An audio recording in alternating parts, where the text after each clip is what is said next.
तो दोस्तों आज हम फिर से आपके लिए लेकर आए हैं देश दुनिया की सभी ताजा बड़ी खबरें। फटाफट एक एक कर विस्तार से आज आपको बताएंगे, तो वीडियो को अंत तक जरूर देखें। दोस्तों वीडियो बनाने में हमें काफी मेहनत लगी है, तो वीडियो को दिल से लाइक कर दीजिए। दोस्तों पहली खबर में आपको बता दें कि अमेरिकी चुनाव में मुसलमानों ने रचा इतिहास। अमेरिका के मध्यवर्ती चुनाव में 82 मुसलमानों ने जीत की दर्ज, सबसे ज्यादा पाकिस्तानी, पूरी दुनिया में मुसलमानों का हल्ला बोल। वहीं आपको बताएंगे दोस्तों की अयोध्या में बाबरी मस्जिद का निर्माण हुआ शुरू, दिसंबर 2023 तक मस्जिद बनकर हो जाएगी तैयार, ट्रस्ट ने किया दावा। वहीं आपको बताएंगे दोस्तों कि करोड़ों के नुकसान के बाद फ्लॉप अक्षय कुमार ने लिया बिग डिसीजन, फीस कम करने का किया ऐलान।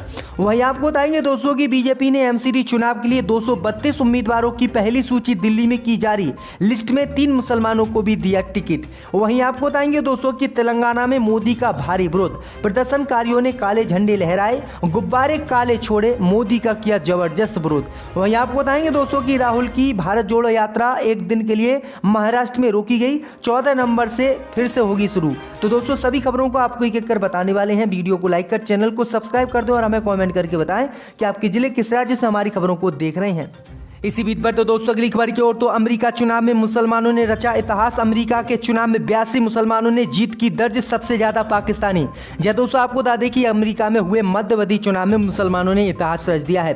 दरअसल आपको बता दें कि अमेरिका के मध्यवर्ती चुनाव में 82 मुसलमानों ने जीत दर्ज की है, जिसमें सबसे ज्यादा पाकिस्तानी है। मैं आपको बता दें ये पहली बार हुआ है जब मुसलमानों ने इतनी भारी संख्या में जीत दर्ज की है। इतनी संख्या में तो भारत में लोकसभा चुनाव भी मुसलमान नहीं जीतते हैं। अगर दोस्तों हम बात करें तो मिली जानकारी के अनुसार अमेरिका में हुए मध्यवर्ती चुनाव में 82 मुसलमानों ने जीत दर्ज की है। इसमें वैसे लोग की संख्या अधिक है जो मूल रूप से पाकिस्तान के रहने वाले हैं। हालांकि इनमें से कई भारतीयों का भी नाम शामिल है, लेकिन भारतीयों की संख्या बहुत कम है। अगर दोस्तों हम बात करें तो सबसे कम उम्र की अलीसा खान को अमेरिका चुनाव में जीत मिली है, जो मूल रूप से पाकिस्तान की रहने वाली है। तो ये बड़ी अपडेट आई दोस्तों कि अमेरिका में अब मुसलमानों का दबदबा एक बार फिर से बढ़ गया है और 82 मुसलमानों ने रिकॉर्ड तोड़ जीत दर्ज की है। तो ये बड़ी अपडेट आ रही दोस्तों।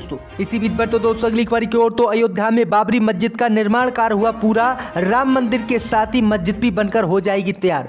दोस्तों आपको बता दें ये बड़ी खबर सामने निकल कर आई दोस्तों कि सुप्रीम कोर्ट के आदेश पर अयोध्या में मुसलमानों को दी गई बाबरी मस्जिद की जमीन पर मस्जिद निर्माण का कार्य शुरू हो गया है।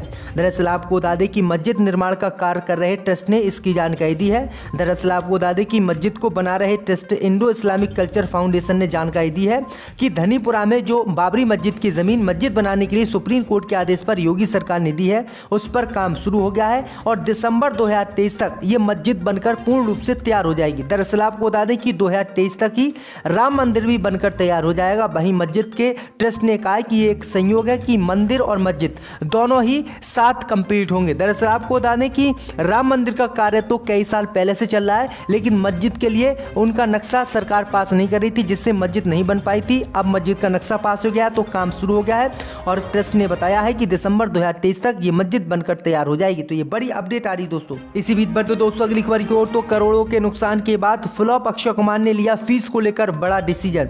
दोस्तों आपको बता दें कि बॉलीवुड इंडस्ट्रीज के साथ ही अक्षय कुमार के लिए ये साल यानी 2022 अच्छा नहीं रहा।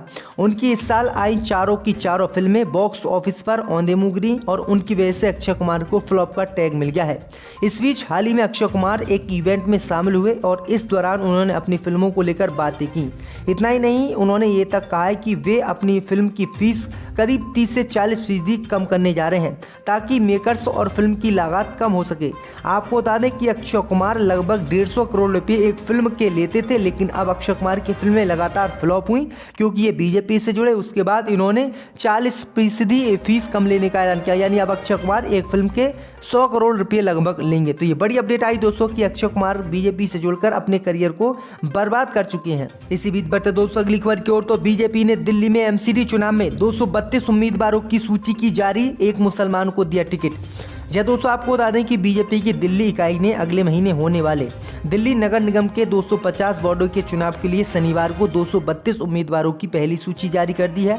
पार्टी ने एक बयान में कहा है कि इन उम्मीदवारों में 126 महिलाएं, 3 मुस्लिम, 7 सिख और 9 पूर्व महापौर शामिल हैं। इसने कहा है कि शेष 18 उम्मीदवारों की घोषणा बाद में की जाएगी। एमसीडी चुनाव 4 दिसंबर को होगा और मतगणना 7 दिसंबर को होगी।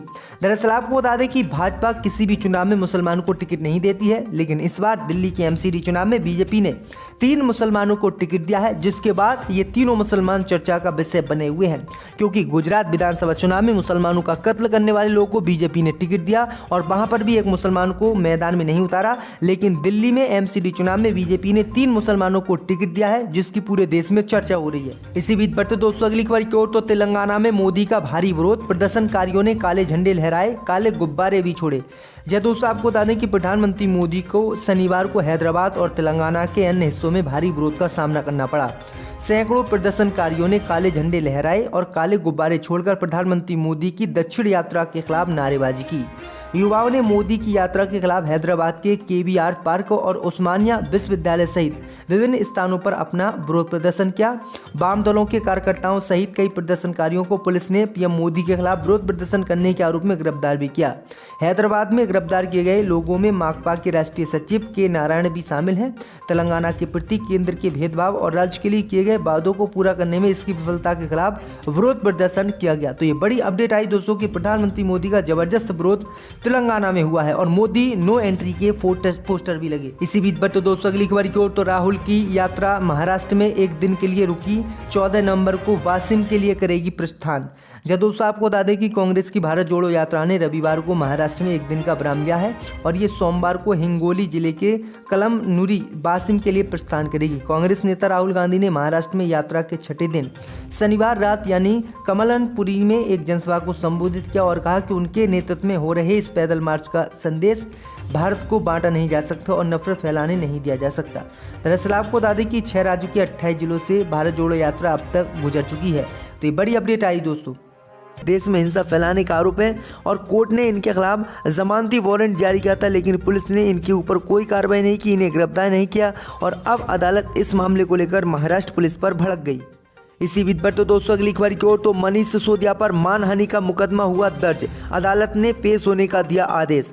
जय दोस्तों आपको बता दें कि पहले से ही दिल्ली के चर्चित शराब घोटाले में आरोपी बनाए गए मुख्यमंत्री मनीष सिसोदिया की मुश्किलें कम होने का नाम नहीं ले रही हैं। मनीष सिसोदिया अब एक नए कानूनी दाव पेच में उलझते नजर आ रहे हैं। दरअसल आपको बता दें कि असम के मुख्यमंत्री हेमंत बिस्व शर्मा ने मनीष सिसोदिया के खिलाफ असम के कामरूप जिले में सीजेएम की अदालत में एक केस दर्ज करवाया था। अब अदालत ने इस केस के सिलसिले में मनीष सिसोदिया को 19 नवंबर तक अदालत के सामने पेश होने के लिए कहा है। असम के एडवोकेट जनरल देवजीत लोन सोकिया ने ये जानकारी आज दी है। दरअसल आपको बता दें कि इसी साल जून के महीने में मनीष सिसोदिया ने एक प्रेस कॉन्फ्रेंस की थी। इस संवाददाता सम्मेलन में मनीष सिसोदिया ने असम के मुख्यमंत्री हेमंत बिस्व शर्मा पर भ्रष्टाचार के गंभीर आरोप लगाते हुए कहा था कि कोरोना काल में असम के सीएम की पत्नी की कंपनी को गलत तरीके से पीपीई किट के ठेके दिलाए गए थे। सिसोदिया का दावा था कि हेमंत बिस्व शर्मा ने अपनी पत्नी की कंपनी को ठेका दिलवाया था और पीपीई किट के लिए ज्यादा रुपये का भुगतान भी कराया था। मनीष सिसोदिया ने मीडिया रिपोर्ट का हवाला देते हुए कहा था कि असम के वर्तमान सीएम हेमंत बिस्व शर्मा जो 2020 में राज्य के स्वास्थ्य मंत्री थे, तब उन्होंने कोविड की आड़ में जमकर भ्रष्टाचार किया। इस मामले को लेकर उन्होंने इन पर एफआईआर दर्ज करवा दी और अब इस मामले पर सुनवाई हो रही है। तो ये बड़ी अपडेट आई दोस्तों। इसी बीच पर तो दोस्तों अगली खबर की ओर, तो राहुल गांधी ने तेलंगाना में किया ऐलान, कहा तेलंगाना में कांग्रेस की सरकार बनी तो सभी किसानों का कर्जा करेंगे माफ। जय दोस्तों आपको बता दें कि कांग्रेस की भारत जोड़ो यात्रा की अगुवाई कर रहे वरिष्ठ नेता राहुल गांधी ने सोमवार को कहा कि अगर उनकी पार्टी की सरकार तेलंगाना में अगले चुनाव में सत्ता में आती है तो राज्य के किसानों का कर्ज माफ किया जाएगा। यात्रा के तेलंगाना के कामारेड्डी जिले से महाराष्ट्र में प्रवेश करने से पहले जुकल्ल विधानसभा सीट पर आयोजित एक जनसभा को संबोधित करते हुए ये बातें राहुल गांधी ने की है।